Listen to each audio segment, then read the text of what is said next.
Yo, what's going on, everybody? Alex with you here again, as usual. Thank you for dropping by for yet another chess related video. It's always great to see you guys. Thanks for liking these videos. I really appreciate you guys. Every like matters and every subscribe matters too.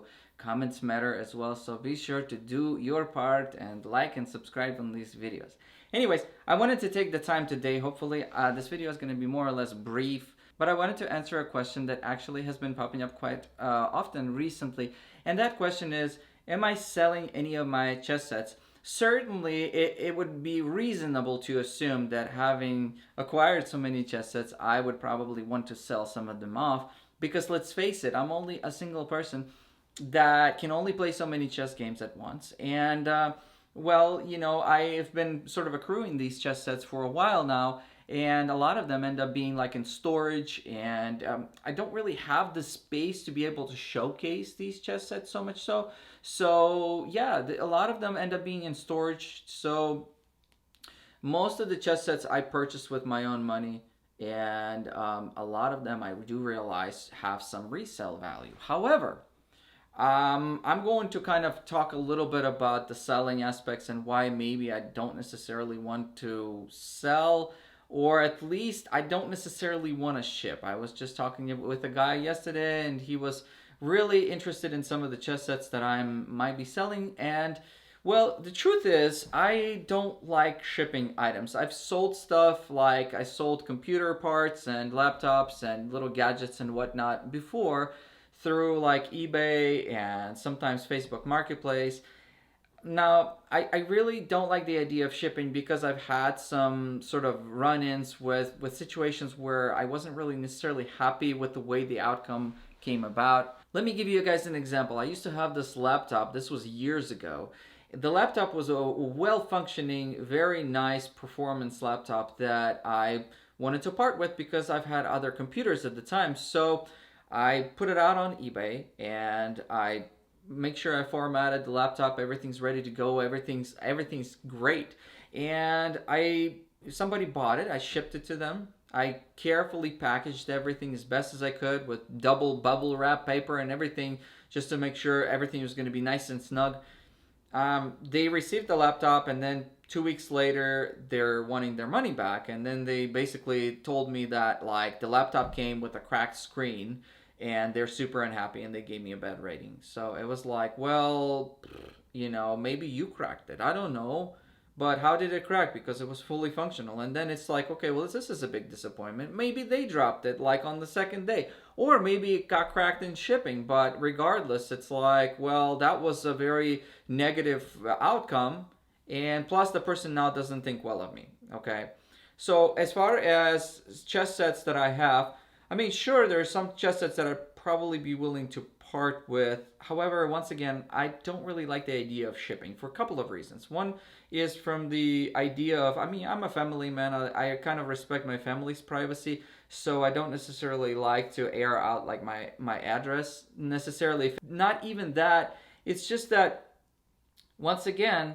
there's some people with some expectations out there that, you've seen me review some of these videos, and even like the chess sets that I get, if they got some scratches or something, if I get a used chess set from somebody, if they got a little scratch here or there, it really doesn't bother me so much, because my intention of getting a lot of these chess sets is to show you guys how it functions. So if it's a used chess set, it functions well, like the DGT Centaur or something, and it's not superbly clean or whatever, I'm still able to show you guys how it functions, and I'm still able to bring you guys the showcasing of the chess set. So to me, it's like I'm not really all that particular, but I know some people might be like, oh, is that a scratch on it? Like, okay, dude, it was a used chess set. The second part of it is that if I were to sell off some of these chess sets, I wouldn't necessarily want to sell them for nothing. If I wanted to sell some of these chess sets, I would at least want to recoup some of the money that I've spent on them.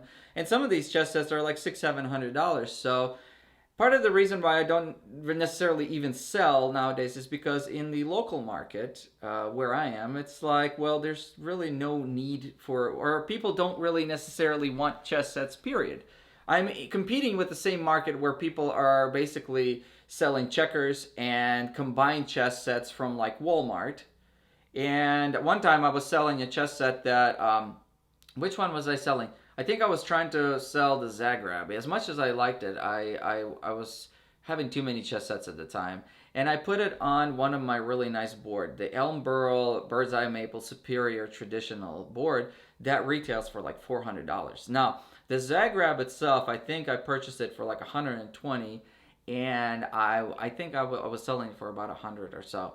And the lady, because the picture that I took was on the chess pieces were kind of just put on the side on next to a big board, the big expensive board, and the lady was like, she was like, does the what was she asking me? I think she was asking me whether or not I have a protective case for the board as well. So it was aired for like $100.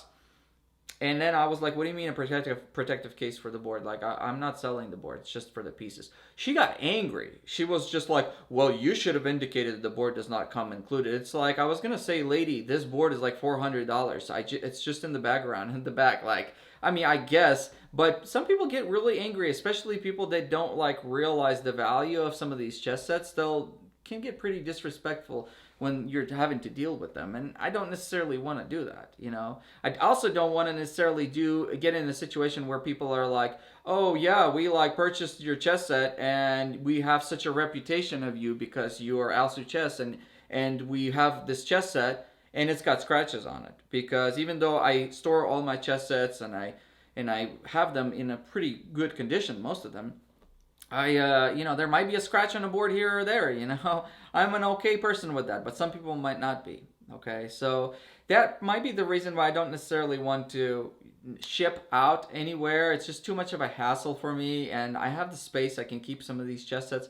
It certainly would make sense for me to maybe part with some of the chess sets that I have, but that's probably the reason why I'm not super inclined. Now, I am in the Kentucky area. So if you happen to be in like Indiana, Ohio, Tennessee, or somewhere in the adjoining states and you wish to travel to Louisville, Kentucky, the good old Louisville, Kentucky city, and you are saying, "Hey, man, I'd be interested in purchasing this particular chess set." In fact, I mean, honestly, I would probably say besides the 1852 Paulson chess set, because that's my sort of close to heart. It's one of my first chess sets, and I really sort of have that as a way to show where I started off with this channel. But besides that particular one, most of the videos that I've done on this channel, I mean, I could let go of some of the chess sets if the price is right, and but once again, I don't necessarily want to give them away for nothing.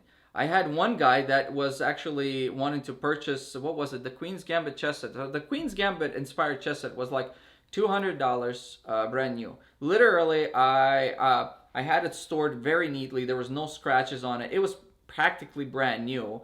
And the guy inquired, and he said, "Would you be willing to take 100?" So I was like, "Okay, well, it's half already. I mean, come on." But I said, "Okay, we can do 100." And then I had one of the $40 chess boards that I purchased that were like actually retailing for probably 250. I threw in that one and I sold it to him for exactly the same price I bought it, for $40. So for $140, he had a great deal. But here's the reason. At first I was like, "Dude, I'm not gonna do 100. Like if 150, I'll go down to 150." But the guy was like, "Look, I'd be willing, if you drop it down, I'd be willing to drive. It's gonna take me like 2 hours because I'm coming from Cincinnati." And I'm like, "This guy is willing to drive for 2 hours each way just to come over here and pick up a chess set. I'd be willing to drop it down to 100." But like I felt kind of bad that he would have to drive all the way. And he was such a nice person that it was really really Will, I believe Will was his name, and he was just really nice overall. And I got to meet somebody who he actually was not even aware of my channel, and I introduced him to it, and he was super happy and he was super friendly. And basically that may be the way that that I could meet some people. But like I said, it's I don't necessarily want to ship. I've had some inquiries like, "Oh, I'm up in Greenland and God knows where," and you're like, "How much is the shipping? The planes don't even fly that way." "Oh yeah, the shipping's gonna be like $80." "Well, we'd be willing to cover the shipping." No, sounds like very complicated stuff. Like if you're willing to pick it up in person, that's probably fine. But I don't know. I would not, if I was me, and I would be like, okay, well, am I going to buy a chess set and have to drive for 2 hours, or am I going to? I was wanting to buy a scooter for my son, to like an electric scooter, and somebody was living like 2.5 hours away, and I said, "There's no way. If you want to sell the scooter, come over to Louisville, and I'll buy the scooter from you. But I'm not driving no 2.5 hours. I'd much rather just purchase a brand new scooter, pay maybe $100 more, and buy a brand new one, and." That's what I ended up doing is I ended up buying a new one because here's the thing too with buying a new one. I'm not giving anybody any warranty. As you guys have seen, like the Turin chess set, it cracked on me like it was sitting inside a box and the king like cracked at the base. There's no warranty. And if you buy it from a reputable company like House of Stun or like Royal Chess Mall, they provide you with like a 1 year, sometimes even more. If there's something that happens to your chess set or your chess product, like a chess computer, if it's malfunctioning or something's happening, you can reach out to them and be like, hey, something's going on with it, and they'd be more than happy to replace the item for you because they're a reputable company. You get one of the chess sets that I'm selling, and you'll be like, dude, there's a cracked screen on it. No, I'm just joking. This thing is not working properly, and I'd be like, I bought it used, so I don't know what you're talking about, but you're not giving your money back. Like, I mean, let's just face it. You bought it, you bought it. But no, it's just that's probably the reason why I don't necessarily want to sell any of mine. I've actually given some of my chess sets away to some kids, some of the like plastic ones. I've given away my what is it, the quad weighted one that I really like to one of my young friends, and they were really, really, really appreciative of it. So I'd be maybe willing to give away some of my other chess sets, maybe through some chess clubs, some of my less expensive ones. But yeah, so that's basically the gist of it. That's the to answer your question is if if you guys are in the area and you guys are like, hey, I'm also a chess collector and I've been collecting all these chess sets, and would you like to maybe meet up and we can trade some chess sets? Yeah, by all means. I mean, if the value of the chess sets kind of more or less equal, I yeah, for sure. Or if you're in the area and you're like, hey, Alex, I really love your videos and I'd like to give you some of my chess sets so that you can review. By all means, I fantastic. But like I said, I don't necessarily want to get into the game of having to ship items again. Maybe once I get too many chess sets, maybe I'll open up a chess store or something like that. Um, yeah, I know a lot of my subscribers are up in like New York, St. Louis, Florida, California. And so a lot of them are up in Europe too. And I don't know. A lot of times I sold. Well, what was it? I shipped a chess set to my friend in Moldova, and on the declaration I put that it was going to be worth the value of the chess set was $500 with everything. And so I inquired out of my friend. I said, "So did you get my chess set?" He said, "Yeah, because you put $500." And it was above like 300 or whatever limit. He had to pay $100 for the like taxes on it and stuff. So, like, come on, man, that's crazy. So anyway, so that's that. Yeah. At this time, not really trying to sell any of my chess sets necessarily. It would be nice if I sold some, but at this time, probably not. Yeah, not unless if I have to ship, probably not. I'm not really all that keen on doing that. But anyways, hopefully you guys have enjoyed this video and stick around, and I'll make some more videos. Okay.